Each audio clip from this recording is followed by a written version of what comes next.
நண்பர்களே வணக்கம். திருச்செந்தூர் மெயின் ரோட்டில் தைப்பூச திருவிழாவிற்கு முருக பக்த கோடிகள் எல்லோரும் முருகப்பெருமானை வணங்குவதற்காக கூட்டமாக குடும்பத்தோடு ஆண்களும் பெண்களும் சுவாமியை வணங்குவதற்காக வீறு கொண்டு நடைபோட்டு சென்று கொண்டிருக்கிறார்கள். பலர் அலகு குத்தி சென்று கொண்டிருக்கிறார்கள், பலர் தேர் இழுத்து சென்று கொண்டிருக்கிறார்கள்.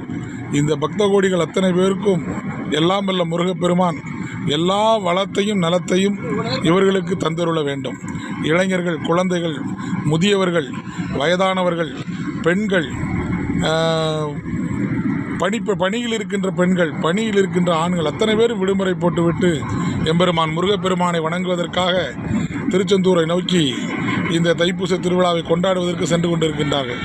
ஆனாலும் எனக்கு மிகப்பெரிய வருத்தம் ஒன்று இந்த பக்தியிலே இருக்கின்றது. இவர்களுக்கு நிறைந்த பக்தி இருக்கிறது. இவர்கள் தன்னை வருத்தி கொண்டு இவ்வாறு கால் வலிக்க செருப்பில்லாமல் விரதம் இருந்து உண்ணாமல் கூட இவர்கள் இறைவனை நோக்கி நடந்து கொண்டிருக்கின்றார்கள். ரொம்ப சந்தோஷம், மிகவும் ஆனந்தமாகத்தான் இருக்கிறது. முருகப்பெருமான் எல்லா அருளையும் இவர்களுக்கு வழங்க வேண்டும். ஆனாலும் கூட எம்பெருமான் முருகப்பெருமானை அருள வேண்டி நடக்கின்ற இந்த பக்தர்களுக்கு ஹிந்து என்கின்ற உணர்வு கிடையாது. ஒவ்வொரு மனிதனுக்கும் எப்படி கடவுள் முக்கியமோ, இறைவன் முக்கியமோ, அதே போலத்தான் நம்மளுடைய தர்மம் முக்கியம். இந்த தர்மம் அழிந்தது என்று சொன்னால் இந்த தேசம் எப்போது இந்து தேசமாக இருக்கின்றதோ அந்த இந்து தேசமாக இருக்கின்ற வரைக்குத்தான் முருகப்பெருமான் திருச்செந்தூரிலே துயில் கொள்ள முடியும். அங்கே 6 கால பூஜை நடைபெறும்.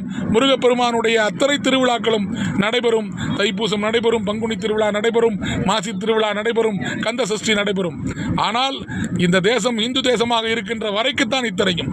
இது மாறுபடும் என்று சொன்னாலோ அல்லது இதில் ஏதாவது இழுக்கு ஏற்படும் என்று சொன்னாலோ அங்கே முதலில் முருகப்பெருமானுக்குத்தான் ஆபத்து ஏற்படும்.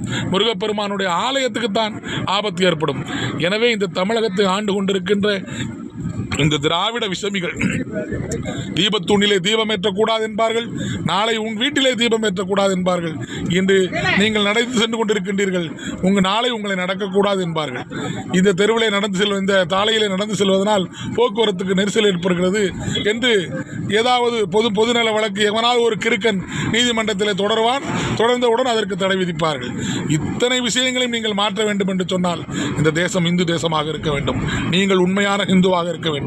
இந்த தேசத்திலே நீங்கள் எப்படி இந்த தேசத்தின் மீது பக்தியோடு, தெய்வத்தின் மீது பக்தியோடு இருக்கிறீர்களோ அதே போல நம்முடைய மதத்தின் மீதும், சனாதன தர்மத்தின் மீதும், இந்த மண்ணின் மீதும், இந்த தேசத்தின் மீதும் பக்தியோடு இருக்க வேண்டும் என்று எல்லாமல்ல முருகப்பெருமானுடைய அருள் உங்களுக்கு